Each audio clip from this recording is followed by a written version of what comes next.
Welcome to the Revolution Insight series. We're going to talk about this is our first episode, and we're going to talk about Ireland in terms of how they, or not really how they achieve freedom, the insights gained from them achieving freedom. If you are interested, which I highly recommend you learn a little bit more about what's happening, or really what's happened in the past, so you can understand the options for the future. You can check out particularly this video that I'm going to have linked here, but also just Google it, try to YouTube it, learn more, because this is by no means a holistic understanding. This is just a few some lessons that were learned during, or some insights that I've gained while listening to this particular or while watching this particular video.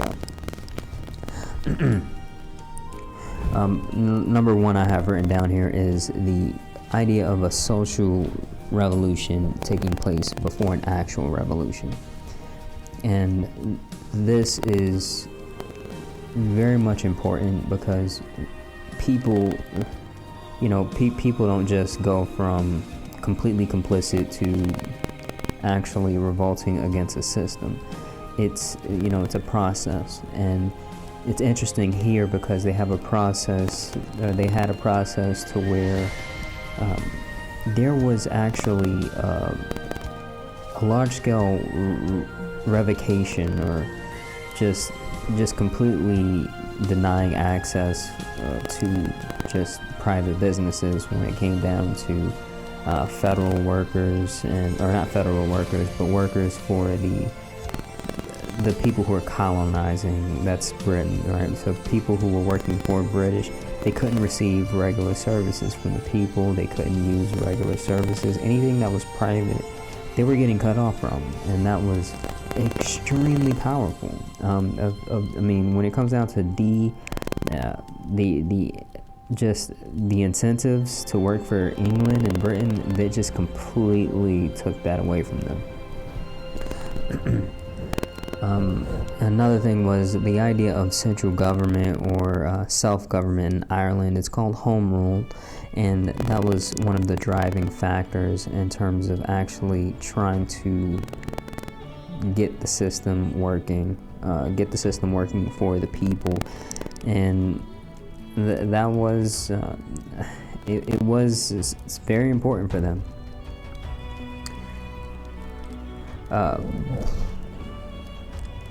Another thing was British had to astroturf campaigns in Ireland to try to really prevent home rule, and honestly, it became violent when it came down to fighting the opposition in a lot of cases. They also tried hiding in enemy buildings, figuring that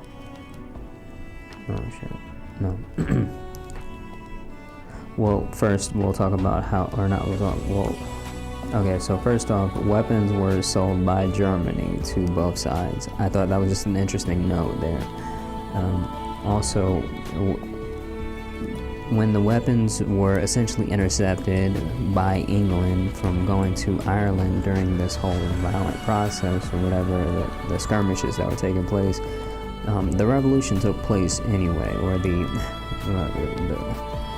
attempt to revolt against the system continued anyway. And these guys at some point thought that taking over certain buildings that were built by England would be a good idea to basically prevent England from essentially attacking them. And they could not have been more wrong. Like, England did not care. They started shell bombing this particular area, and it was really bad. And there was essentially, at some point, they had to concede defeat, and what came from that was martial law by England onto Ireland. And that martial law came along with essentially England getting the rebel leaders and executing them. And this is an important lesson here, because some of the rebel leaders, they were executed, and they were no longer really an immediate threat. And a lot of the population kind of looks sideways at that, but one image in particular stood out, and this was a guy in a wheelchair who was unable to stand in front of the actual shooting squad, and he was propped up. And that really turned Ireland against England at that point. That was just it for them. And they started, it was a political revolution at that point, right? And they voted, it wasn't a candidate who wanted home rule. It was what was considered a radical candidate at that, or what was considered radical policy. And the policy was to completely separate from England. Not just get home rule with some kind of some kind of understanding between them and England to where the extents of their power were. This was complete independence that they wanted from England at that point, it seemed like. And this was a turning point, and what I'm assuming to be the birth of the IRA, right? And I apologize for not knowing the details about that, and I'll certainly look into it at some point. But this is interesting because there has to be a political aspect to any huge conflict like this, because you can't have a conflict to where you completely annihilate a people, right? You can't really have a conflict, a conflict that's viewed as successful for the attacking nation, right? Because annihilating all people is, you haven't really gained true power like that, right? Power comes through control of these people, and that is most definitely not it.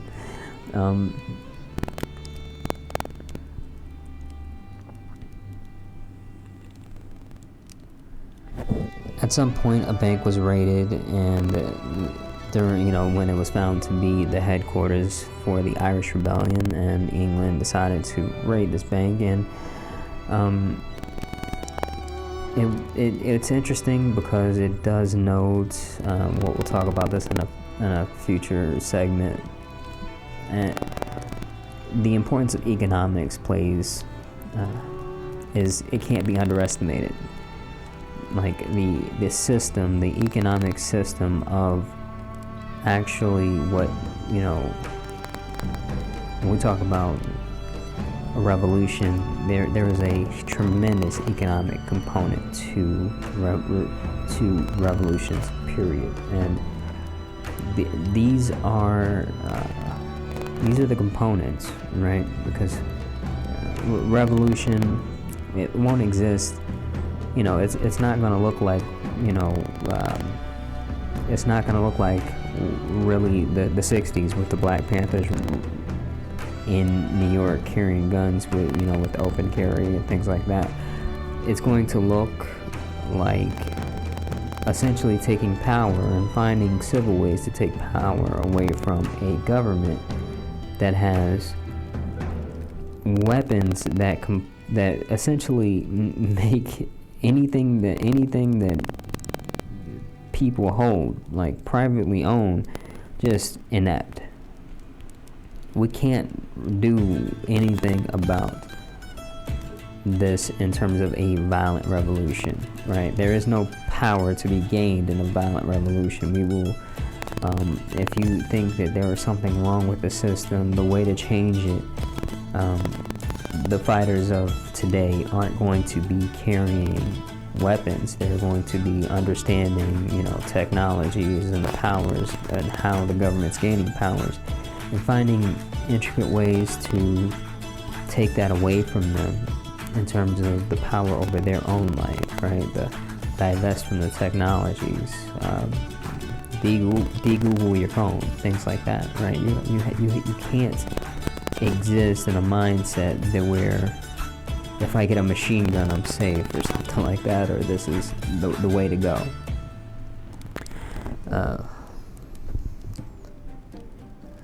another thing was that the British government was essentially trying to get a peace, trying to do basically a peace treaty, and they needed to look like a country of peace, and they couldn't quash and be violent with the forces in Ireland, because it would have looked very bad. They were doing something in France in particular. I'm going to look more into it, of course, but it would have just looked bad, and they couldn't do it. And that allowed the expansion of particularly the IRA, right? And that was, that is very important in terms of actually where things led from there, right? The most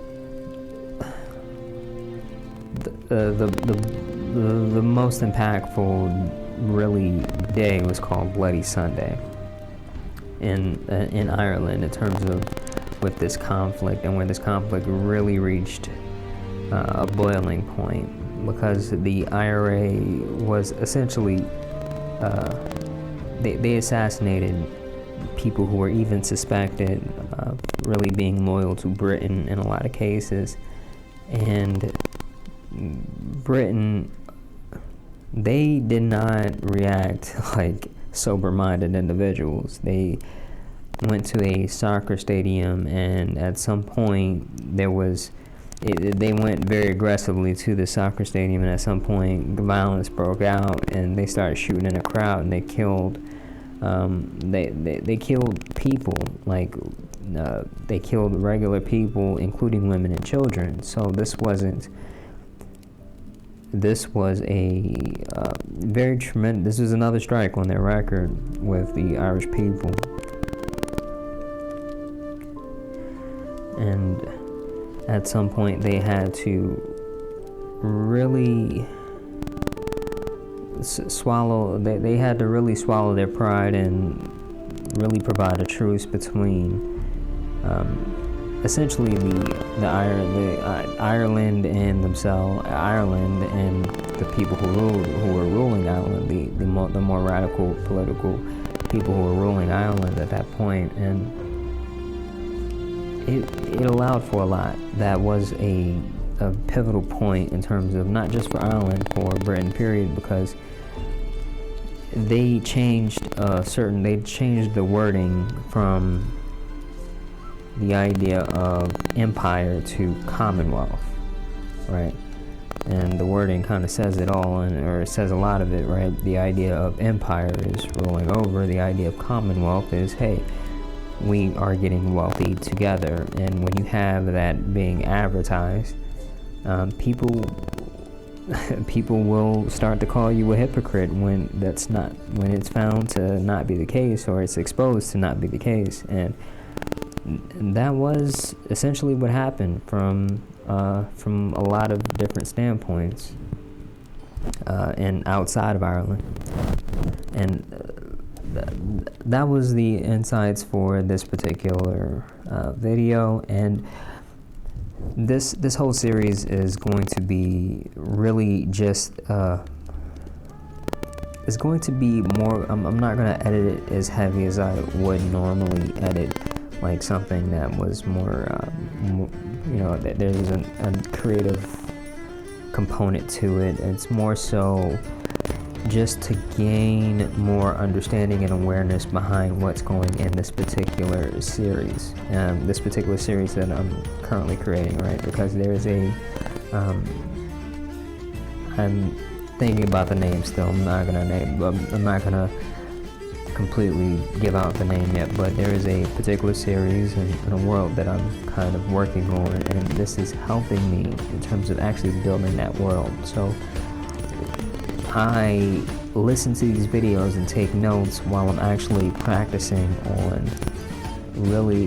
doing my regular practices for basically just trying to increase my ability in creating art and images, because this is going to be it's going to start off at least as a manga or a comic series, and then it'll progress into something more, because I do have some pretty big hopes for this particular series. And I'm not gonna throw in a lot of spoilers for the series, but if you appreciate the insight and the ideology behind it, you might like the series. You can start off with the one shot that I'm going to be releasing first, and then kind of move into supporting a little bit more if you like it. And also, I'm going to leave a link for the if you'd like to support the movement or support this actual series or the creation of this series. I'm going to put a link in the description for